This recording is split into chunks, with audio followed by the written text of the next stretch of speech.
नमस्कार। आज की वीडियो में हम बात करेंगे meaning and nature of human geography अर्थात मानव भूगोल के अर्थ एवं प्रकृति की। तो मानव भूगोल की बात करने से पहले भूगोल क्या है हमें यह समझना आवश्यक है।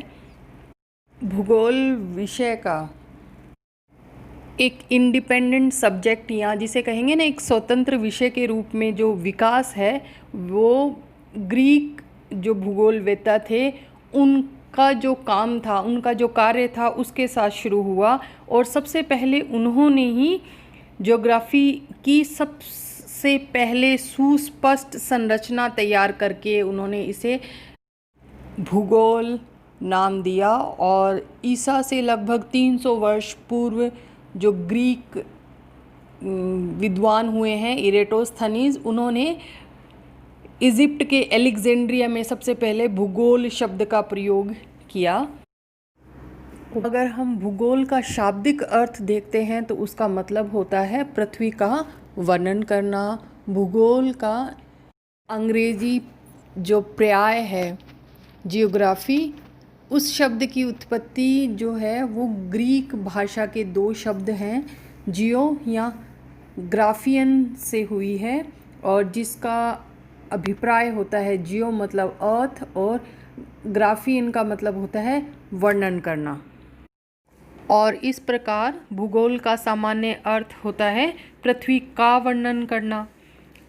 इस प्रकार अगर हम भूगोल की एक सामान्य परिभाषा अगर देते हैं तो उसका अर्थ हुआ भूगोल वह विज्ञान है जिसके अंतर्गत पृथ्वी यानी भूतल का वर्णन किया जाता है। और अगला जो प्रश्न उठता है वो ये है कि भूतल पे कितने क्षेत्र का, कहाँ से लेके कहाँ तक के क्षेत्र को इसके अध्ययन में शामिल किया जाता है। तो उसके लिए हम ये कह सकते हैं कि पृथ्वी का वायुमंडल और पृथ्वी का जलमंडल दोनों का जो क्षेत्र है उसको इसमें शामिल किया जाता है। जैसे कि पृथ्वी तल के वायुमंडल की जो ऊपरी सिरा है, यानी जो पूरा वायुमंडल जहाँ तक फैला हुआ है उसका ऊपरी सिरा या ऊपरी जो छोर है, वहाँ से लेके पृथ्वी के ऊपर जो महासागर विद्यमान है उनकी तली के बीच का जो पूरा एरिया है या पूरा जो क्षेत्र है उसमें पाए जाने वाली प्रत्येक तत्व या वस्तु का अध्ययन जो है वो भूगोल में किया जाता है। और इन्हीं संपूर्ण तथ्यों को जिनका अध्ययन भूगोल में किया जाता है भौगोलिक तथ्य या ज्योग्राफिकल फैक्ट्स कहते हैं। भौगोलिक तथ्यों को दो भागों में बांटा जाता है। पहला जो है वह है प्राकृतिक अथवा भौतिक तथ्य, नेचुरल और फिजिकल फैक्ट्स। तो किसे कहते हैं नेचुरल और फिजिकल फैक्ट्स? तो हम ये कह सकते हैं कि ऐसे तत्व जिनका उद्भव और विकास पूर्णतया प्राकृतिक शक्तियों द्वारा होता है और उसमें मनुष्य का कुछ भी योगदान नहीं होता, यानी उनके निर्माण का, उन्हें बनाने का जो पूरा श्रेय है वो प्राकृतिक शक्तियों को जाता है। उन्हें हम प्राकृतिक तथ्य या नेचुरल या फिजिकल फैक्ट्स कहते हैं। तो एग्जाम्पल के तौर पे हम ले सकते हैं जैसे पर्वत है, तो पर्वतों का निर्माण, उनका उत्थान, उनका पतन, ये सभी जो कार्य हैं वो प्राकृतिक शक्तियों के द्वारा किए जाते हैं। इसी तरह से हम पठार हैं, मैदान, महासागर, वर्षा, जलवायु, चक्रवात, वायुदाब, तापमान, ये वनस्पति, ये सारे जो तत्व हैं इनको अगर हम देखते हैं तो इनके निर्माण में या इनको बनाने में केवल प्राकृतिक शक्तियों का योगदान है, यानी ये सारी चीज़ें प्रकृति द्वारा निर्मित हैं। तो इसी कारण से इन्हें प्राकृतिक अथवा भौतिक तथ्य कहा जाता है। और दूसरा जो है वो है मानवीय या सांस्कृतिक तथ्य, ह्यूमन और कल्चरल फैक्ट्स। तो किसे कहते हैं ह्यूमन या कल्चरल फैक्ट्स? वे सभी तत्व जो मानव के क्रियाकलापों द्वारा उत्पन्न होते हैं और अस्तित्व में आते हैं, मानवीय या सांस्कृतिक तत्व कहलाते हैं। क्योंकि मनुष्य जो है वो एक सक्रिय कारक है, यानी वो हमेशा क्रियाशील रहता है। तो जिस भी प्राकृतिक वातावरण में उसका जन्म होता है, उसका उद्भव होता है, वह अपने प्रयासों द्वारा हमेशा उसमें परिवर्तन लाने की कोशिश में लगा रहता है। तो इस प्रकार मनुष्य प्राकृतिक पर्यावरण या उसके तत्वों में परिवर्तन करके सांस्कृतिक पर्यावरण का निर्माण करता है या सृजन करता है, जिसे सांस्कृतिक दृश्य भूमि या कल्चरल लैंडस्केप कहते हैं। और 19वीं शताब्दी के पूर्व भूगोल की कोई शाखा नहीं थी, यानी जितने भी ज्योग्राफिकल फैक्ट्स हैं, चाहे वे मानवीय हों या प्राकृतिक, सभी का अध्ययन सामान्य भूगोल के अंतर्गत किया जाता था, जिसे हम जनरल ज्योग्राफी भी कहते हैं। और फिर आगे चल के 1859 में चार्ल्स डार्विन की book I the origin of species, प्रजातियों की उत्पत्ति, जिसके कारण वैज्ञानिक जगत में नवीन क्रांति यानी एक अलग ही तरह की रेवोल्यूशन आ गई पूरी की पूरी। और उन्होंने, जो चार्ल्स डार्विन थे, उन्होंने ये बताया कि आगे चलकर वही जीव या वही प्रजाति जीवित रहती है जो अपने आप को पर्यावरण के अनुकूल बनाकर सरवाइव कर जाती है, और जो प्रजाति या जो जीव अनुकूलन करने में असमर्थ होते हैं या नहीं कर पाते, वे थोड़े टाइम बाद में ख़त्म हो जाते हैं या नष्ट हो जाते हैं। और सक्षम जो जीव होते हैं, यानी जो फिटेस्ट होते हैं, उनका विकास होता है, जिसे उन्होंने प्राकृतिक चयन या नेचुरल सिलेक्शन का नाम दिया, यानी सर्वाइवल ऑफ फिटेस्ट को उन्होंने डिफाइन किया।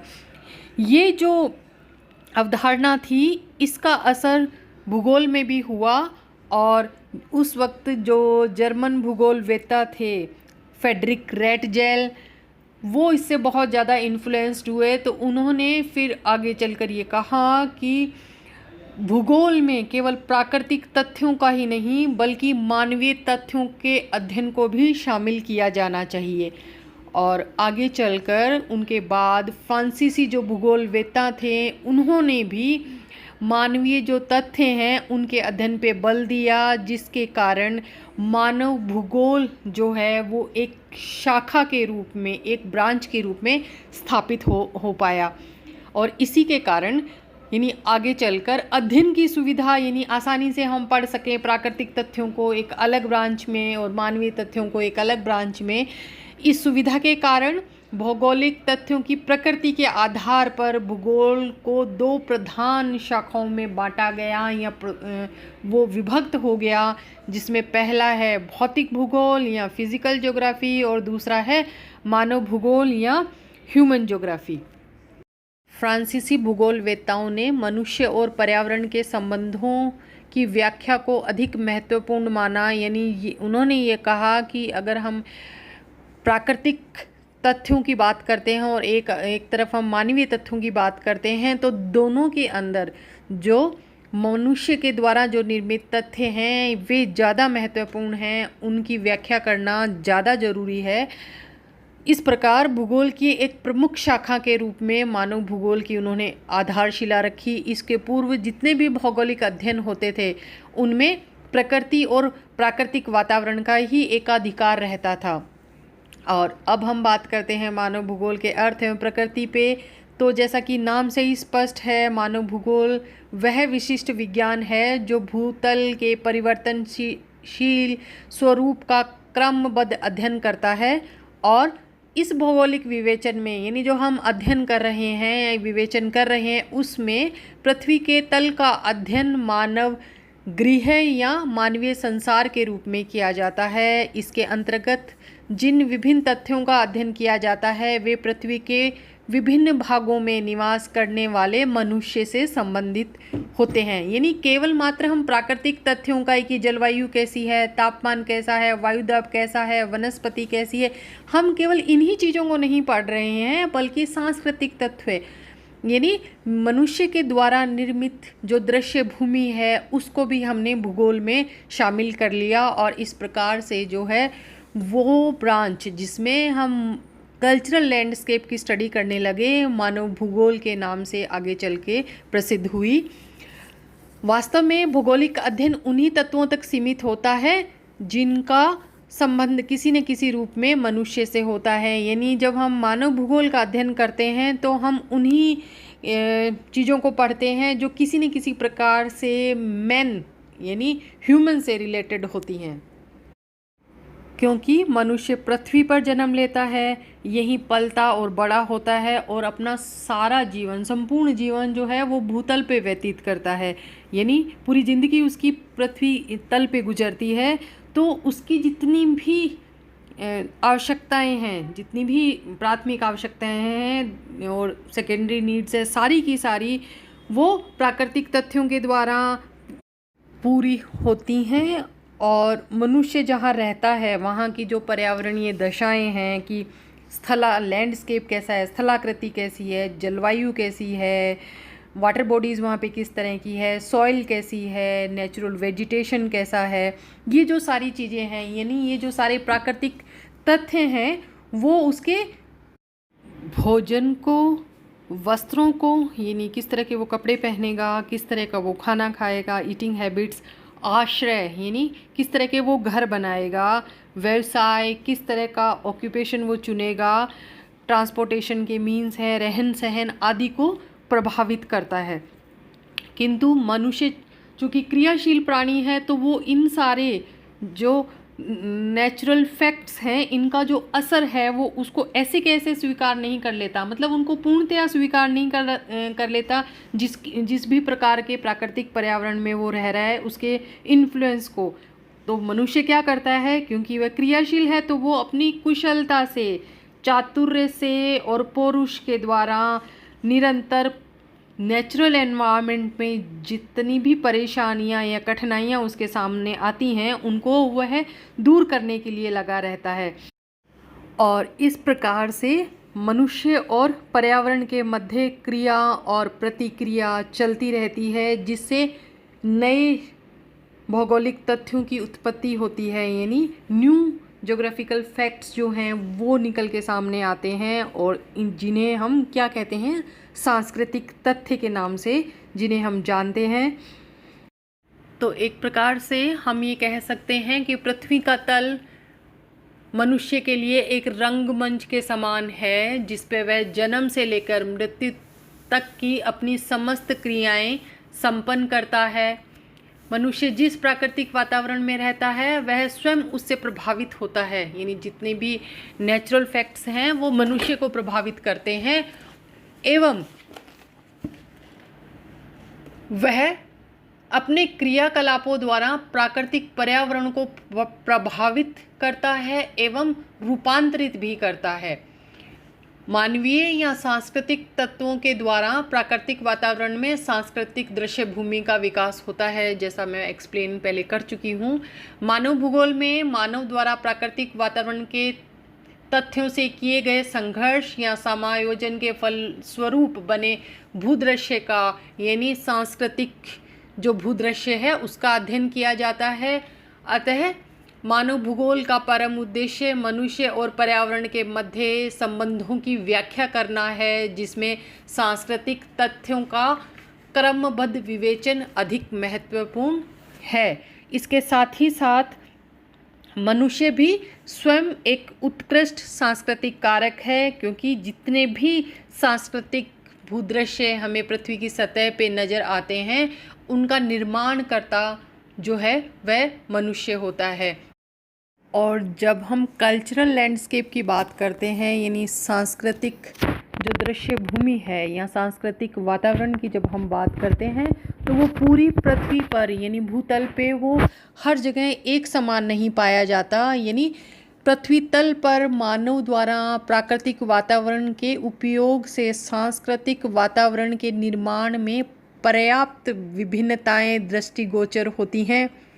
ये विभिन्नताएं मानवीय कार्यों की प्रतिक्रियाओं में असमानता तथा भौतिक वातावरण में विषमता के कारण उत्पन्न होती हैं और इन्हीं विभिन्नताओं का अध्ययन मानव भूगोल करता है। और यदि हम सांस्कृतिक जो वातावरण है उसकी विभिन्नताओं की बात करें तो वो पूर्णतया मनुष्य की जो प्रयास होते हैं उन पे निर्भर करता है। जैसे कि यदि हम एक जैसे प्राकृतिक पर्यावरण में निवास करने वाले एस्किमोज एवं युकाधीर जो होते हैं उनके जीवन स्तर को या उनके सांस्कृतिक वातावरण को देखें तो उनमें पर्याप्त विभिन्नताएं हमें मिलती हैं, काफ़ी डिफरेंस हमें दिखाई देता है। और उसका कारण क्या है, दोनों लगभग एक जैसे प्राकृतिक पर्यावरण में निवास करते हैं, लेकिन फिर भी इन दोनों जो एथनिक ग्रुप्स के द्वारा जो प्रयास किए गए हैं, जो प्रयत्न किए गए हैं, उन्हीं का आधार है उनमें पाई जाने वाली असमानताएं। तो इसका अभिप्राय यह हुआ कि एक जैसे प्राकृतिक वातावरण में भी सांस्कृतिक जो वातावरण है उसमें विभिन्नता पाई जा सकती है, क्योंकि वो पूर्णतया प्राकृतिक तथ्यों पे निर्भर नहीं करती, वह मानवीय प्रयासों पर, मानव की अपने पर्यावरण के साथ किस प्रकार से क्रिया प्रतिक्रिया हो रही है वह उस पे भी निर्भर करती है। और इन्हीं सभी विभिन्नताओं का अध्ययन मानव भूगोल करता है।